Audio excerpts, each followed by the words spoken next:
Hey folks, welcome back to the channel. Today we have a very special guest. Someone that reached out to me a few months ago, wasn't it? Yeah. Yeah, reached out to me a few months ago about visiting Ecuador and wanting to get together. We had a chance to hang out with him. So without further ado, I'd like you to introduce yourself to the people. Hello everyone, my name is Tembo. I came to Ecuador just to see what it was like. I'm interested in Latin American culture and like moving down here sometimes, so I just want to see what it was like. Yep. So we actually had a chance to hang out. He's a very interesting young man. Can you let the people know where you're from? I'm from Toronto, Canada. All right, and your we had a chance to talk about your background. Can you let them know real quick about like your family history, where they're from? My family is basically from Jamaica. So that's basically it. So when it comes to your family and Jamaica, I know you've done some traveling. We're going to get to that in a second. Mm-hmm. Is Jamaica one of the places you considered living, or is that not a place that you necessarily want to live? No, not a place. It's hard to explain. But I'd like a certain criteria are things I'm looking for in a place to live, and a few countries came up. But actually, at first I was thinking of Africa, and I actually traveled there. I spent some time there in East Africa, Tanzania, and Zambia. Realized it's okay. It wasn't for me or a lot of other black expats, so I decided Latin America. I like the culture. And I'm not going to bore you with the details, but I did have a list of things I was looking for. Ecuador and Panama came up continuously on that list, so I just chose Ecuador. Okay. First, so briefly, I guess the issue that you were speaking on with Africa and black expats. Mm-hmm. Have you heard stuff about that? I have. So I'm just from were you able to experience any of that? Yeah. So it's like. I don't want it to seem like I'm bashing it, but I'll tell my experience. Black expats, black Americans, they went over there and tried to, I don't want to use the word assimilate, but try to connect with the Africans. Right. And they're very tribal over there, so they basically saw us as, they still saw us as foreigners, which is okay because we were. Right. But it's just like they're taking advantage of us. They're not respecting us as much as they respected white people. Right. Because the history of colonization is like, that, it's deep. It's deep. Yeah. Okay. So that was one of the things that we had considered was trying Ghana. Mm-hmm. And we still want to visit Africa, but I've heard so many things. The year of return. Yeah. I've heard so many things like negative. Not to say there's anything wrong with those countries. It's just the expectation that we might have as Americans or Canadians, as black people, thinking that we're going to be welcome when that's not necessarily the case. Yeah. And I get it. It's one of those things where like in our own neighborhoods in the United States or whatever, like you might not welcome outsiders. Yeah. I can see it kind of being the same thing. So that's one of the reasons that we maybe shied away from making our move to Africa instead of South America, plus the distance and getting there back and forth.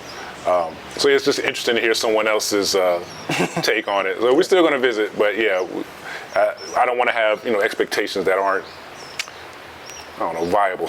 Yeah, like we're going back home and we're going to be welcomed. Right, yeah. Right. And it's like, what are you doing here? It wasn't all bad. I did have good experiences, but like there is that. Okay. What was the major difference when you talked about Panama and Ecuador?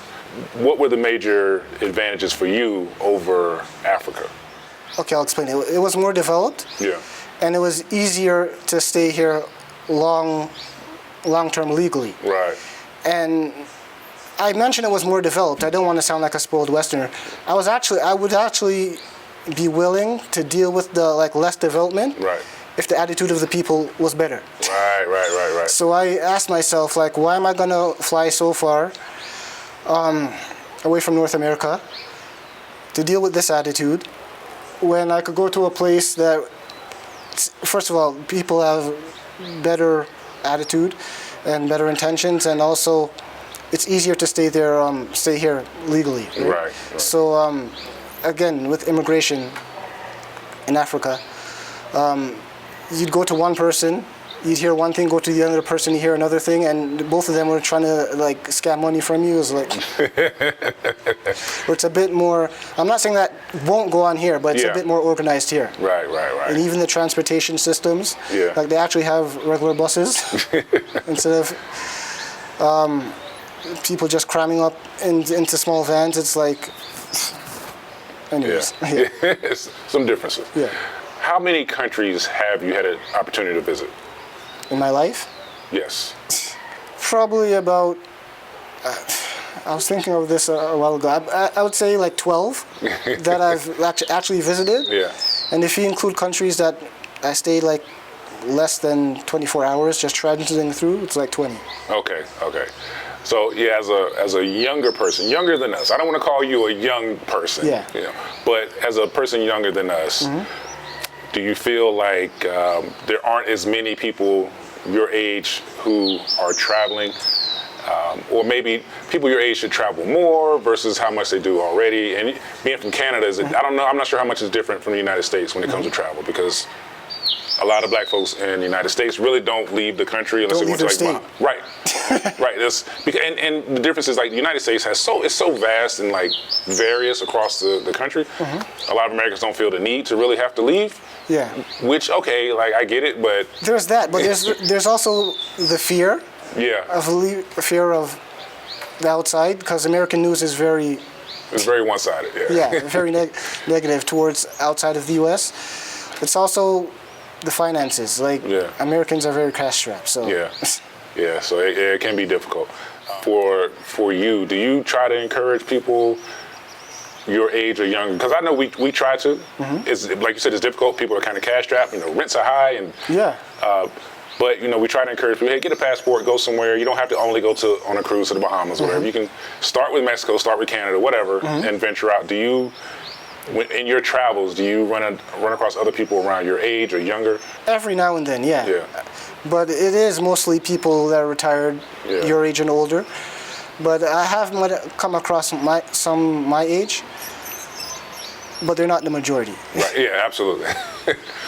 As far as you being here in Ecuador, can you tell us about your time here and what you've been working on? I've had a great time here. I've just been here meeting the people, meeting the community, a lot of black Americans and black Ecuadorians. I'm actually working on a project right now. Me and a team, we're actually building a brand. It's called Afro Ecuador. So basically what it is it's basically to showcase the products and services that black Ecuadorians produce, and also black Americans. So it will all be in one platform where you could go there if you want to connect with the community, if you want something for your skin, your hair, or also a service like photography, massaging. So we're working on that right now. I don't know if you could put like a link in the description for that. I can drop a link. Yeah. So it's called Afro Ecuador, and I've just been working on that project. Okay. Is it like an ongoing project, or by the time you leave Ecuador, you're going to be done with your part of it, or? No, I'm leaving in a few weeks. It's not going to be done. I'll still be working on it, even when I'm not physically here in Ecuador. I'll still be working with the team. So. Okay. Yeah. Okay. How big is the team? Right now, let's say 10 people. Okay. All right, in all different aspects. So like you said, photography, massages. Okay, so they're different. So there's the people putting the platform together, and then there's the other people that, like the vendors or the suppliers that have the products and services. Okay. I'm not including them. Oh, yeah, okay. Yeah, okay. So right now it's just 10. Just the team that's working on the platform stuff. Okay, cool. When you go back to Canada, do you have plans on when or if you're going to be coming back this way? Yeah, I'll be coming back. I don't know exactly when. Can't tell you exactly when, but I do plan to come back. All right. And since you've been here, what has been, remember you told me you're vegetarian. Yeah. Okay.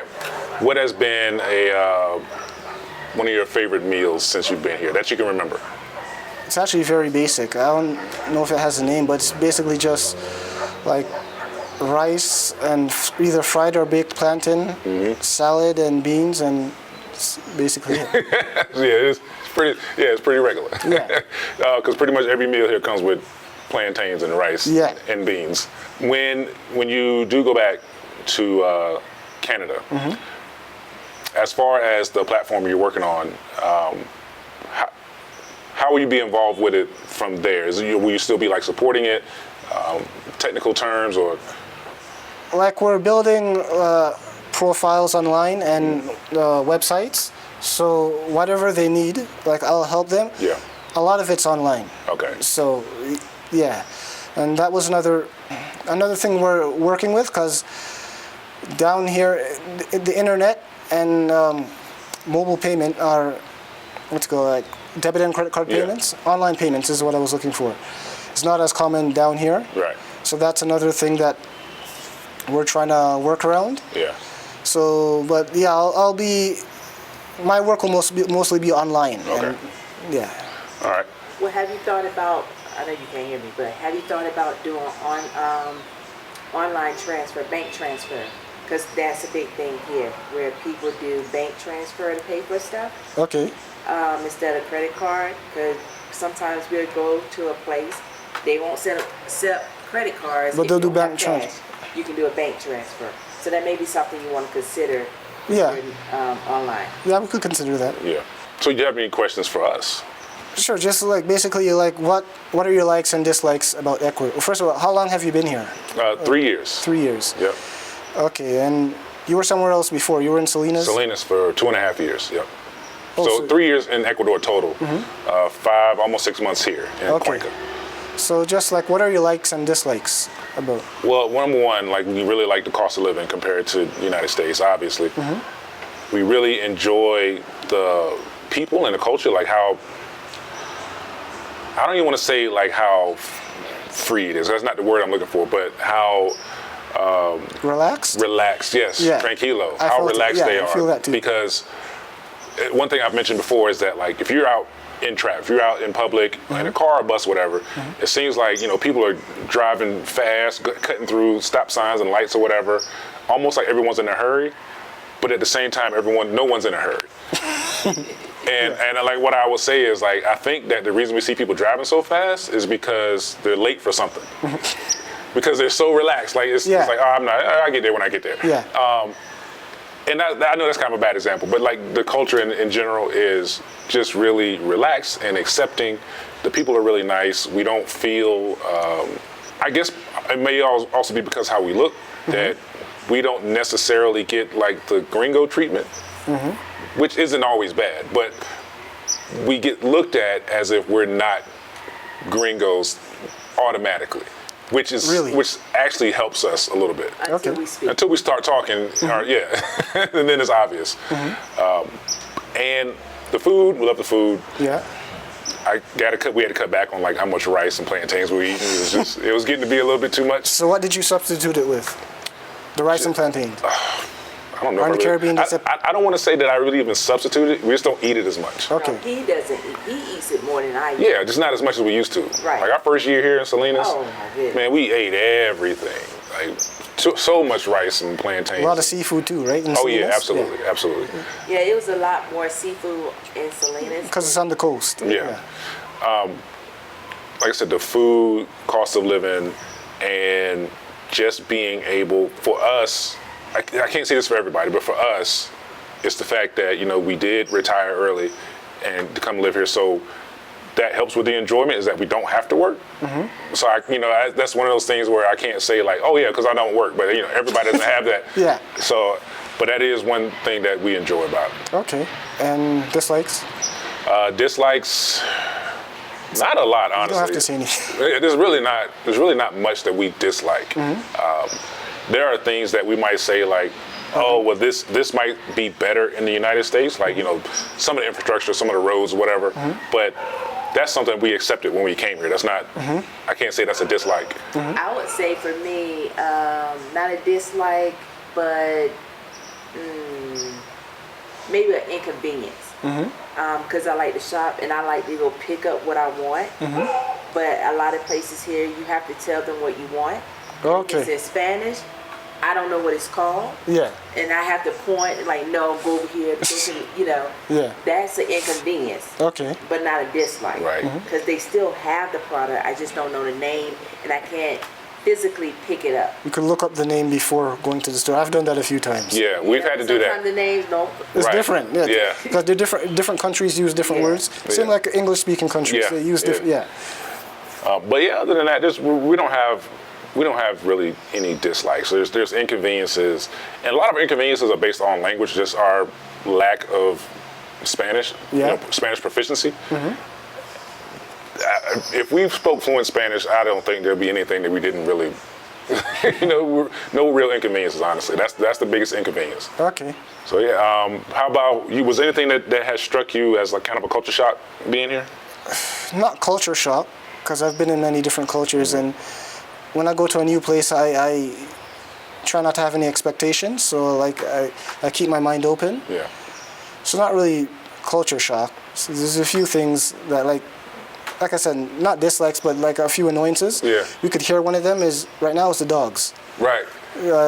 Them barking, and sometimes for no reason they'll just run up to you and just start barking like they want to attack you. That gets me sometimes. So, That hasn't happened to us. We've been chased by a dog on our scooter a couple times. yeah. Yeah, they do that. Yeah, they do that for whatever reason. But it's not too bad around here. Like every once in a while, the dogs will, in unison, every dog on the street will start barking. Yeah. For whatever reason, I don't know. Yeah, that too. But yeah, other than that, They don't like the sound of the gas. the gas truck. Yeah, when the gas truck comes around. They don't like it. It's like it annoys them, and they just go crazy. Yeah, and everyone's dog is outside. So what about at night? weird. What's their excuse for the nighttime? We don't have. Yeah. They stop Yeah. around 8:30. Okay, so around Yeah. here they don't bark at night. Yeah, now they're every once in a while, like it might be like 9:30, and something happened. We don't know, like something annoys one dog, and then they all start barking, and it might last for like 10 minutes, and then it's over. But we've gotten so used to that, and there was so much more noise where we lived in Salinas. We were able to just kind of drown out background noise, Okay. so it doesn't bother us really at all here. Okay. Yeah, Yeah, because the buses in Salinas, they I hate to say it, but it sound like they're burping, yeah, it's this weird sound. like It's- a belching noise. I know what you're talking about. Yeah. And because the bus would come behind the condo we lived in, you heard it all the time. Yeah, and it just became background noise, honestly, because our windows were always open, so it was like background noise. But yeah, minor inconveniences, but it's not nothing too serious. Nothing Okay. too serious. But lastly, I heard that tomorrow's your birthday. Yeah, you remembered, or did somebody else tell you? No, I saw it in the chat. Okay, yeah. Okay, yeah, it is my birthday tomorrow. Okay, cool. Because today is our son's birthday. Oh, really? Yeah. So yeah, cool. I'm not gonna, you want to tell people how old you are. I'm not gonna ask, but anyway, happy birthday, happy early birthday. Thank you. Birthday Eve. Birthday Eve, yeah. And hopefully you continue to enjoy your time here in Ecuador. You have safe travel back. Hopefully the project works out great Yeah. for you and everyone involved. And make sure I put that link in the description and try to help out any way I can. All right. And thank you. Thanks a lot for inviting me and giving me this opportunity. No to share my problem. story. So, All right. Thank you. all right. All right, everyone. Thanks for watching. Take care.